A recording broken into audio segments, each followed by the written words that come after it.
Good morning and welcome to Cincy Lifestyle on this rather gloomy Tuesday morning. Another gloomy. It's I Wednesday. know. Did you just say Tuesday? Yes, I said Wednesday. Today's Wednesday, right? Sometimes when I say Wednesday, it sounds like Tuesday. Just It never. feels like Tuesday. And Allie and I appear to be in mourning, but we're not. We're just black came up in the rotation in both our wardrobes today. We are matching, feeling good about it. That's exactly right. It is Work Daddy Daughter Day today. Yeah. Mona has the day off. Yes. And we hope she's enjoying it and watching, tuning in. Yes.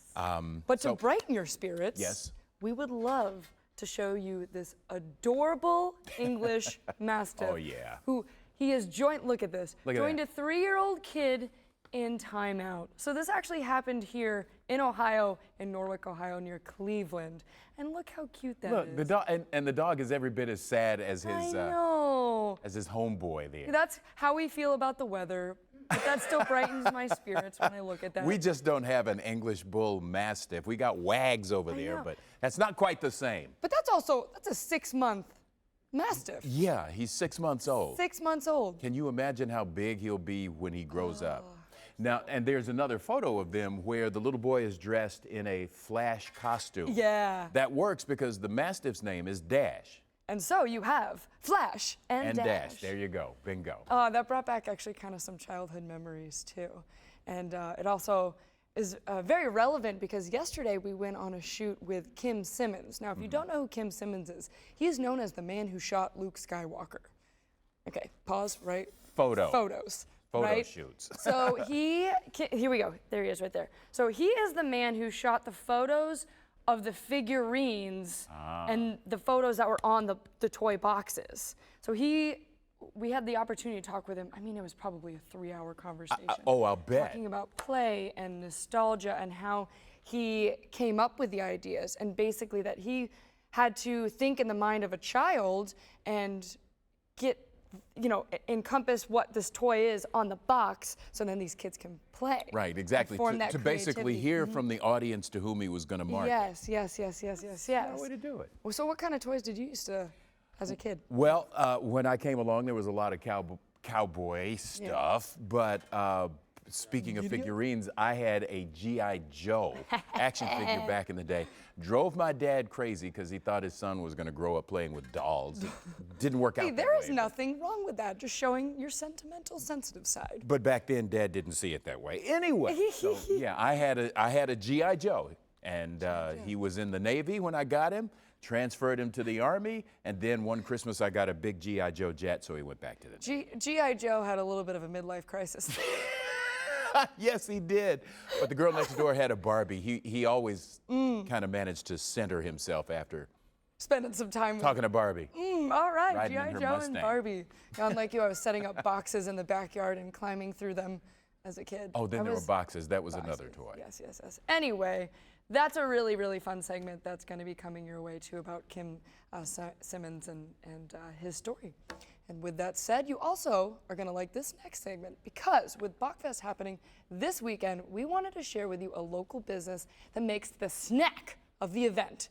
I'm talking about the pretzel. Join us on an adventure to Tuba Baking Co. as we learn about mastering the sourdough, and Prost to the pretzel. Prost. Prost. Laugenbrezel, Laugenbrötchen, Laugencroissant, Flammkuchen, Bieberkas Laugenbrötchen, Bieberkas Laugenbrötchen. Yeah, don't ask us to say that 10 times fast, but do ask us if we want a bite. Those are just a few tasty menu items from Tuba Baking Co., a small Schwabian shop with a focus on sourdough pretzels and family tradition. Off Pike Street in Covington, Kentucky is where you'll find Tuba Baking Co. Think of it as a year-round tiny indoor beer garden that serves German beer and handcrafted hot pretzels with quote-unquote modern yet traditional flair. Like our pretzel style is not something you're going to find in Germany because they use mostly white flours now, but at one point back in the day they would have just had spelt rye, wheat, stuff like that. So I tried to focus on that kind of style. They wouldn't have had instant yeast, so I tried to do the sourdough. It's more or less just kind of trying to recapture that. It's recapturing the meals of our ancestors during a time of war. But the Schwabian pretzel itself has a different look compared to its Bavarian sister pretzel. The Schwabian pretzel has been said to have thin arms and a fat belly with a split down the middle. Now incorporate the difficulties of a sourdough recipe And you can bet Drew has spent hours researching and test batching to get the Tuba Baking Co. pretzel just right. It was just really going deep down and figuring out like what it all consisted of, going through old cookbooks, going through like even Schwabian cookbooks and translating from Schwabian into German to English and trying to figure out exactly like what the median was within these specific recipes. Tuba Baking Co. is constantly experimenting with different pretzel flavors and combinations. They serve a variety of small bites like a decadent Black Forest ham sandwich on their sourdough pretzel bun, a sourdough pretzel soup bowl, or even a simple crowd favorite dip flight, consisting of different mustards, local cheeses, krauts, and Nutella. So if you're hungry, could use a cold beer, and want to support a local family business, stop into Tuba Baking Co. And prost to the pretzel. And if you want to try their pretzels for yourself, you can check them out at Tuba Baking Co. in Covington, and they're open on Saturdays from 3 to 9 p.m. and also on Facebook at Tuba Baking Co. Clyde? Allie, thanks a lot. Hey, have you ever dreamed of becoming a world-famous athlete?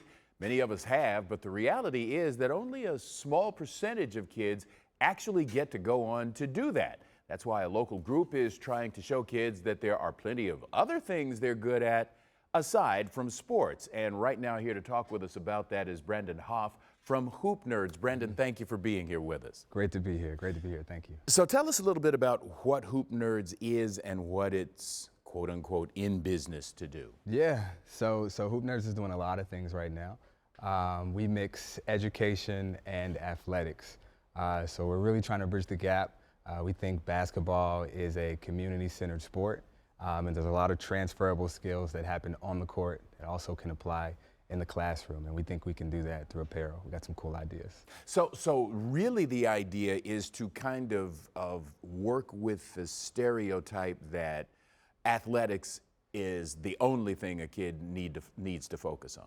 Exactly that, and we want kids to be able to see themselves as more than athletes. So kids that might be watching right now, or those who have children that are interested in almost solely exclusively athletics, what are some tips that you have to share with them about how to maybe rethink this? Yeah, so one thing that's become very personal to me, one of the also co-founders of the company plays basketball professionally, and he talks a lot about just life after basketball and being able to skill build during his basketball years and saying, hey, you know what?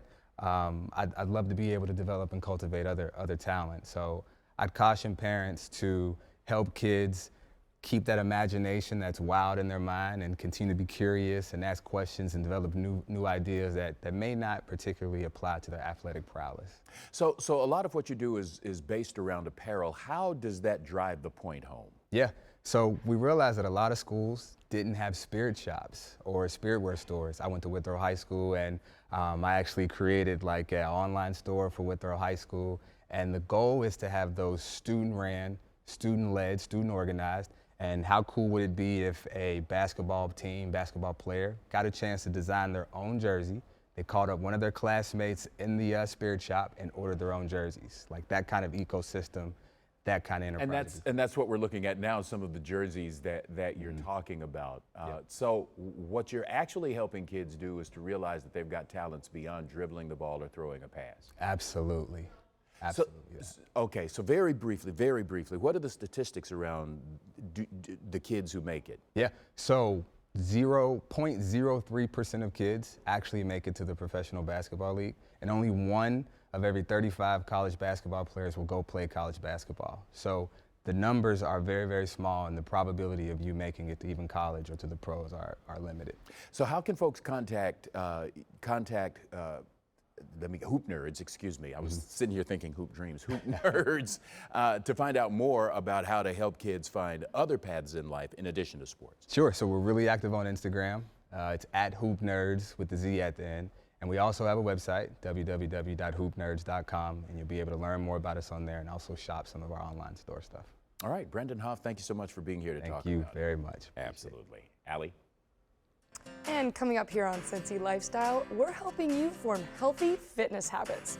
Forte Fitness will help teach us what to do and what not to do when it comes to creating an exercise routine.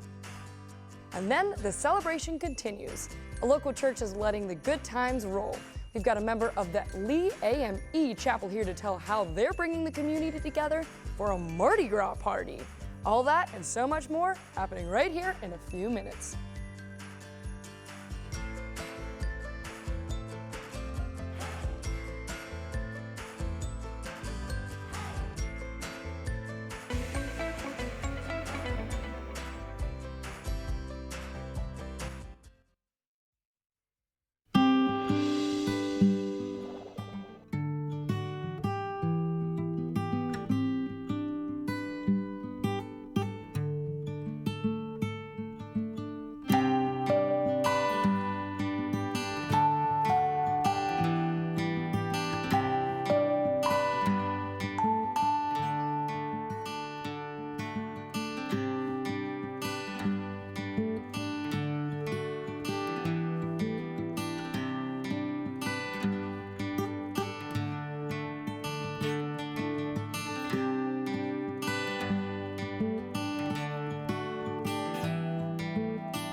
Love those murals. Well, hey, you're welcome, Clyde. Well, hey, did you know that it takes about 3 weeks for a person to form a new habit? Which means if you've only been working out here and there, you're not as likely to keep your fitness goals that you set back in January. But there's a local fitness studio that wants to help you stay on track. And to help us keep these habits, I want to welcome Barbara Wenning, the owner of Forte Fitness. Barbara, it's always good to have you on. Thank you so much. Yes. I appreciate it. So tell us a little bit about Forte Fitness and specifically what your mission is all about. Well, I created Forte Fitness for women exclusively, that they could come in there in a smaller environment, studio type setting, without the big box gyms, and to feel less intimidated and to work more individually with their goals for health and fitness. So as we are now at the end of February, what are the pros and cons of working out at home if someone is looking to do that, but more importantly, why is it important to go into a small setting that you have? I've experienced with most people, they just won't do it if they don't have a set goal and a plan at home. They don't have that motivation. So if they've got that set day and time, whether it's with the trainer, myself, or somebody else in a fitness class, if they have that set dedicated time, they're more likely to succeed and have the results. What would you say are some really good tricks and tips in order to form those habits? Because it's so easy to fall off of them. Well, you always want to have a goal. Yeah. So whatever your goal is, whether it's about fitness or walking a mile or losing weight, always have a goal. Measure that progress each week, every other week. Make sure it's a realistic goal. Don't set something that's unrealistic, and have small set goals. Work on those goals. And then once that's completed, go for something else. Always have a set plan. How do you obtain your goals? Because you are in tremendous shape, and as a trainer, you're helping others. How do you stay in shape? Well, I mean, I'm 54 years old, so I have to work at it really hard too. I have a trainer myself because I'm like everyone else. I'm going to say, well, I have other things to do. I'm going to skip the gym today. But I have that day and time that I set aside that it's for myself, that hour. Like my classes, I have half-an-hour classes because some ladies are very short on time and they want to come in, get that workout in, and be home in a reasonable time. So for myself, I do the same thing that I recommend to all my ladies. Have a set day and time that you're focusing on yourself for that 1 hour. Yeah, time. Because that's such an easy way out to say, oh, I don't have enough time. But more importantly, I'm tired. Yes. So if you're wrapping, coming down from your day of work and it's 3, 4 o'clock, what would you recommend to change that mindset to say, no, I can do this? Well, I always tell the ladies that I train, take your clothes to work with you, so you know right after you're finished at the job, you're going straight to that fitness class, straight to your appointment with the trainer. And then, you know, you don't go home and then say, oh, I've got this to do, you know, because most likely you're not going to go back out, especially in the wintertime when it's cold and you don't want to go out. So take your clothes to work with you and just have that in your mindset. I'm going to go from here to the gym, to the fitness class, and then I can be home. Set yourself up for success. And what about an accountability partner? Accountability is great, you know, because everyone always says, I'm going to do it, but then you don't. So have that partner that, you know, someone that's like-minded, that has the same goals as you, you know, and that you can help each other and push each other. I find that it's just best to have people that support you to do the things that you want to do like that. Now, Barbara, more importantly, if people want your support and your help, how can people find more information about you? Well, I'm located in Westwood on Harrison Avenue. My website is barbarawenning.com.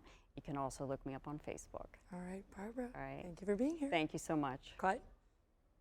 All right, Allie, thanks a lot. And right now I want to welcome Marvel Gentry Harmon, a Lee Chapel member. We're going to have a conversation here today about a Mardi Gras that Lee Chapel is having this weekend and why they're having it, and if you go, what you can expect to see. So again, Marvel Gentry Harmon, who is here with us this morning. Marvel, thank you for joining us. Oh, it's my pleasure. Thank you. Yes, indeed. Now, let's start first of all with the history of Lee Chapel, because it does have a history. Lee Chapel is historic. We actually have been in that same location for 121 years, and we're so excited that we have a new pastor, the Reverend Norma Lynn Felt, who is a visionary leader. She's a great preacher and very community oriented. So all of that stuff cooking together forms a great Mardi Gras weekend for you guys. This is the 3rd annual Mardi Gras weekend. Tell us what that's all about. Yes, well, our Family Unity Ministry a few years ago was trying to figure out how we could better connect with the community and raise a little money and have some fun, because you know Christians can have fun. Yeah, you know, I guess that message needs to get out, doesn't it? Well, there are a couple of things we want to talk about, particularly with this event. First of all is the entertainment and music. Yes, we have the ICE Trio. It's a jazz trio. We have a Christian stand-up comic. His name is Boo Man. And the Cincinnati's favorite a cappella men's chorus, the Lee Chapel Men of Faith. Okay, all right. And then, and we're looking at some pictures from the event itself. So let's talk a little bit about the food aspect, because you know if there's one way to get folks to come to something, it is food. I have to read off our menu because it is awesome.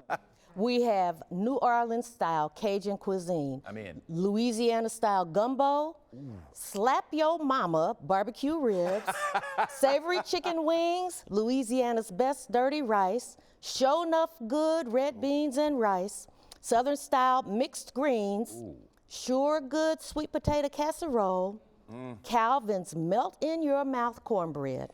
I heard Allie Martin moaning and groaning across the studio. She's in. The food is the star of the whole event. That's just, let's be honest. Oh, most definitely. I'll bet it is.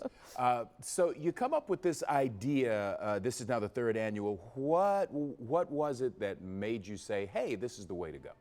Well, you know, this is a great time of year, Mardi Gras, to celebrate. Again, trying to figure out how our Family Unity Ministry could raise money and get something that the community might be interested in participating in. We figure if we can get them in the building one time, they might come again. Okay, all right. And of course, the name of the game is obviously connecting with the community. Exactly. Building those bridges and relationships. Right quick, how can people find out more information? Well, you can find out more information on our website, leechapelamechurch.org, and we're also on Facebook, the Lee Chapel family. Okay, all right. Marvel, thank you so much for coming to be with us today. Thank you. Indeed. Allie? Count me in. My mouth is still watering. And we'll be back with more Cincy Lifestyle on the other side of the break. Plus, Cincy Lifestyle has full episodes of our show up on YouTube.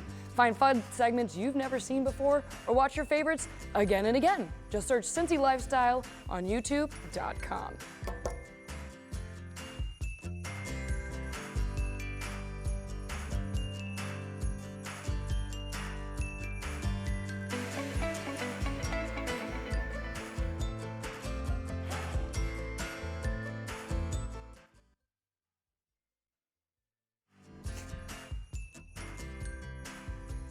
PK, the director, says this is as good as it gets out there. They've worked very hard to brighten up this picture. Colorize this picture. But it ain't gonna happen. It's gonna be a great day. Maybe some snow showers up through midnight as temperatures drop a little bit as the day wears on. So be advised and travel safe. Ready for some sunshine. Yeah, it's about time. 3 days of fog. I know. Now, coming up tomorrow here on Cincy Lifestyle, we'll bet your bottom dollar you're gonna love this segment. The Children's Theater presents Annie Jr. We'll have the young star here in the studio to talk about the story and what she's doing to prepare for the role. After all, they sing the sun Sun will come out tomorrow. We hope. And then we'll take you on a journey between wakefulness and sleep with artist Mark Chatterley. He'll talk about his new exhibit coming to town and how he uses glazes to create these beautiful works of art. All that and so much more happening right here on Cincy Lifestyle. Now, coming up later, you've got later Yes. today. In fact, you leave right after this on an interesting Yes, shoot I have a this morning. fun shoot today. So we had a piece with Courtney and Adam Huber, and they're fixer-uppers, as we like to say. They're kind of the Chip and Joanna Gaines of Cincinnati. And they got a precious daughter, too. And Let's not and overlook Wyatt, that. she's 3 years old now, and they are refurbishing another house in Madisonville. So I'm going out there for a couple follow-up shoots, and they're measuring out countertops and everything, and Wyatt will be there with her little tool belt. And I'm really excited, so stay tuned for that. All right. Yes. Well, Allie, that is Cincy Lifestyle for this Wednesday, February 26th. Yes, and if you have any ideas, reach out to us. We love to hear from you. And make Make it sure. a great day. What you were going to say? Yeah, what you were You were gonna going to say that. No, you were going to say that. Thanks for watching our video. If you liked what you saw, hit that subscribe button. You can also check out full episodes of the show you've never seen before or watch your favorites again and again. And as always, make it a great day.